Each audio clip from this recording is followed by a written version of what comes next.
বিপ্লব বাবুর কাছে যাব, প্রান্ত প্রচার প্রমুখ, রাষ্ট্রীয় স্বয়ংসেবক সংঘের। বিপ্লব বাবু, আমি জানি যে সবচেয়ে বড় সামাজিক সংগঠন, তাদের রাজনীতি নিয়ে কথা বলা মানায় না, কিন্তু আমাদের বাংলাতে আমি যে 10টা জেলার কথা বললাম, এবং অদ্ভুতভাবে আরএসএসও সেই সমস্ত সীমান্ত লাগোয়া জেলা সেখানে কাজ করছে দীর্ঘদিন ধরে। আমরা দেখেছি সামাজিক কাজের মধ্যে তারা ঢুকে পড়েছে। মহারাষ্ট্রতে আমরা দেখেছি কিভাবে সামাজিক কাজের মধ্যে আরএসএস ঢুকেছে, আমরা হরিয়ানাতে দেখেছি। পশ্চিমবঙ্গের ক্ষেত্রে হিন্দুদের বাঁচানোর লড়াইটা আরএসএস কি একেবারে অগ্রভাগে থেকে নেবে? কারণ আমরা দেখেছি শ্রী মোহন ভাগবত যে কথাটা বলেছেন, হিন্দুরা দায়িত্ব নিক, হিন্দুদের দায়িত্ব নিতে হবে রেসপন্সিবল লট হিসেবে, অর্থাৎ যারা সবচেয়ে বেশি যাদের ওপর দায়িত্ব, তাদের দায়িত্ব থেকে বেরিয়ে আসলে চলবে না। কি বলবেন? রাষ্ট্রীয় স্বয়ংসেবক সংঘ সামাজিক সংগঠন, সেই কারণে সমাজে তার বিস্তার, সমাজের প্রতিটি মানুষকে সংগঠিত করা, এটাই কাজ। আজকে বাংলার পরিপ্রেক্ষিতে আমরা দেখেছি, এটা এখান থেকে শুরু করা দরকার, যে আজকে বাংলার যে সবথেকে ঘাতক দিক হচ্ছে সেটা হচ্ছে অনুপ্রবেশ। এই অনুপ্রবেশ 1978-79 সালে প্রথম শুরু হয়েছিল। রাষ্ট্রীয় স্বয়ংসেবক সংঘের পক্ষ থেকে সামাজিকভাবে এই অনুপ্রবেশ কিভাবে হচ্ছে, কোথায় কোথায় হচ্ছে, তাদের এখানে কার্যকলাপ কি, সেইগুলো তৎকালীন সরকারকে বলা হয়েছিল, কিন্তু তখন এইটাকে তারা হেসে উড়িয়ে দিয়েছে, তিরস্কার করেছিল, রাষ্ট্রীয় স্বয়ংসেবক সংঘকে দেশ বিরোধী বলে আখ্যা দিয়েছিল। কিন্তু আজকে পরে আমরা দেখেছি যে এই অনুপ্রবেশের বিষয় নিয়ে সমস্ত রাজনৈতিক দল তারা আশঙ্কিত হয়েছে। আজকে যে দল এখানে শাসন করছে তারা সেই অনুপ্রবেশকারীদেরকে নিয়ে তাদের সহযোগিতাতে রাজ্য চালাচ্ছে। আজকে স্বাভাবিকভাবেই হিন্দুরা শঙ্কিত আছে, তার জন্যই আজকে যে হিন্দুদের যে ভোট, কনসলিডেটেড ভোট, সেই ভোট বাড়ছে সেই কারণেতে। না বিপ্লব বাবু, আপনি যে বিভিন্ন জেলায় গ্রাম পঞ্চায়েতগুলোতে ঘুরছেন, আপনি এটা মনে করছেন যে হিন্দুরা শঙ্কিত রয়েছে? আপনি কি ফিডব্যাক পাচ্ছেন?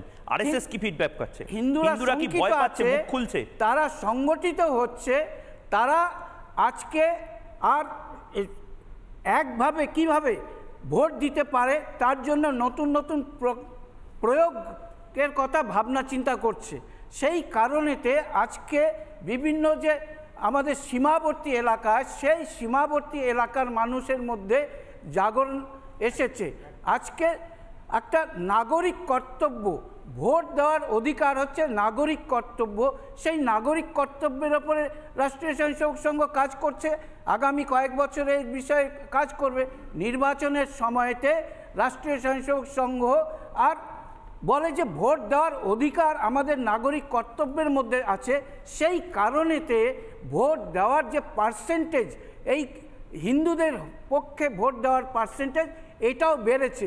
আর এটাতে শঙ্কিত হয়ে বিভিন্নভাবে অত্যাচার নিপীড়ন করেছে। আমরা দেখেছি, আপনারা এই সংবাদ পরিবেশন করেছে। শুধু আরএসএস এর এই সংখ্যা বৃদ্ধির জন্য মমতা বন্দ্যোপাধ্যায় শঙ্কিত, এটা শুধু বলা যাবে না, তার পাশাপাশি আসাদুদ্দিন ওয়েসিও শঙ্কিত, এবং আমি সেই খবরের দিকে যাব। কিন্তু তার আগে আমি একবার দর্শককে বলতে চাই, আজকে যে আরএসএস এর, আমি ফুল ফর্মে দেখানোর জন্য বলবো, আরএসএস এর যেভাবে অনুশীলনের ছবি, বা আরএসএস এর এতজন যে বর্ধমান হোক বা বিভিন্ন জেলাতে প্রতিদিন সকালে অনুশীলন করেন, মিনমিনে মিডিয়া এই ছবিগুলো দেখাতে চাইতো না, ব্ল্যাকআউট করে দিত। আরএসএস এর এই ছবি বাংলা মিডিয়া দীর্ঘদিন দেখায়নি। আজ আমি গর্বের সাথে বলছি, এই ছবিটা রিপাবলিক বাংলা দেখাচ্ছে, শুধু নয়, এটা নিয়ে বাংলার দর্শক যারা রয়েছেন তাদেরও বলছে যে এই ছবিটা কেন আমরা ব্ল্যাকআউট করব। মিনমিনে মিডিয়া অনেক সময় আরএসএস এর যারা প্রতিনিধি, যারা প্রবক্তা রয়েছেন, তাদেরকে ব্ল্যাকআউট করতেন একটাই কারণে, কারণ কি তাদের কাছে নির্দিষ্টভাবে কোনো হুজুর হয়তো বলে দিতেন আরএসএসকে কেন দেখাচ্ছ তোমরা।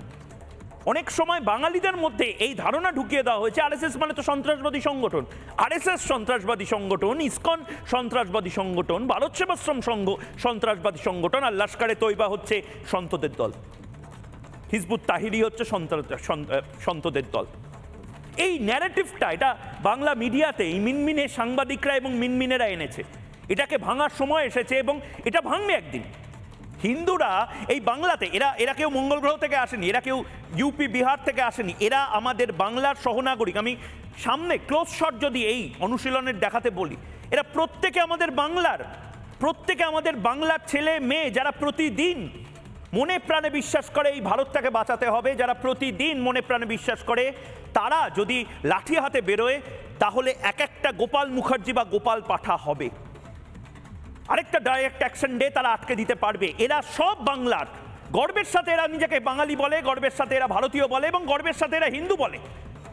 তারা বারবার এই জিনিসটা প্রাণের থেকেও বেশি গুরুত্ব দিয়ে দেখেছে যে ভারত যদি বাঁচে তাহলে আমরা বাঁচব। উদ্বুদ্ধ হচ্ছে 21-এর তুলনায় কর্মী সংখ্যা 40% বৃদ্ধি পেয়েছে, চোখে পড়ার মতন। বিপ্লববাবু, এই সংখ্যা এটা চোখে পড়ার মতন একটি সংখ্যা এবং এই সংখ্যাটা দেখে অনেকের সমস্যা হচ্ছে। কিন্তু সত্যি কথা বলুন যে আরএসএস সত্যি এভাবে বিভিন্ন গ্রামে গ্রামে বিভিন্ন জেলায় জেলায় পৌঁছে যাচ্ছে, তার মানে বাংলার অনেক ছেলে মেয়ে তারা উদ্বুদ্ধ হচ্ছে আরএসএসে। সঙ্ঘ কাজ সারা দেশের সঙ্গে বাংলাতেও বাড়ছে। সঙ্ঘ কাজের সঙ্গে যুবকরা পড়াশোনা শেখার পরে তারা তাদের কর্মসংস্থান, তাদের ভবিষ্যৎ যা অন্ধকার দেখছেন, তারা তাদের আলোর পথের দিশারি রাষ্ট্রীয় স্বয়ংসেবক সংঘকে ভাবছে। সেই কারণে আমরা দেখছি বেশ কয়েক বছর ধরে জয়েন আরএসএস যে ফোরাম আছে, সেই ফোরামের মাধ্যমে রাষ্ট্রীয় স্বয়ংসেবক সংঘের সঙ্গে নিজেকে যুক্ত করার জন্য বিভিন্ন প্রতিষ্ঠিত মানুষরা, ছাত্র যুবক থেকে শুরু করে সমাজের প্রতিষ্ঠিত মানুষেরা যোগদান করছে। আর এর কারণেতে সংঘ সমাজের বিভিন্ন ক্ষেত্রে যে পরিবর্তন আনা, রাষ্ট্রীয় স্বয়ংসেবক সংঘের একটাই কাজ যে সমাজের সমস্ত মানুষকে সংগঠিত করা, দেশ এবং ধর্মের ভিত্তিতে, ধর্ম মানে ভারতকে শ্রেষ্ঠ করার যে সংকল্প, সেটা হিন্দু ধর্ম।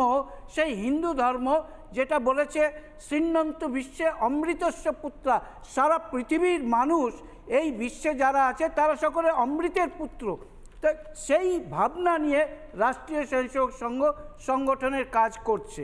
আর সেই কারণেতে বিভিন্ন সমাজের বিভিন্ন বর্ণের মানুষেরা রাষ্ট্রীয় স্বয়ংসেবক সংঘ। আমার একটা কৌতূহল হচ্ছে বিপ্লববাবু, অনেক প্রান্তিক, মানে আমি নির্দিষ্টভাবে সিপিআইএম একটা সময় গর্বের সাথে বলতো উদ্বাস্তু বা নির্দিষ্ট পকেটে যারা দলিত সম্প্রদায়ের মানুষজন রয়েছেন, প্রান্তিক সম্প্রদায়ের মানুষ, তপশিলি মানুষজন, তারা সিপিআইএম বা তৃণমূলের সাথে আছে বলে আমরা ধারণা করতাম। আরএসএসটা কি এই মুহূর্তে যারা প্রান্তিক শ্রেণীর মানুষজন বাংলায়, তারা কি আরএসএসে উদ্বুদ্ধ হচ্ছেন?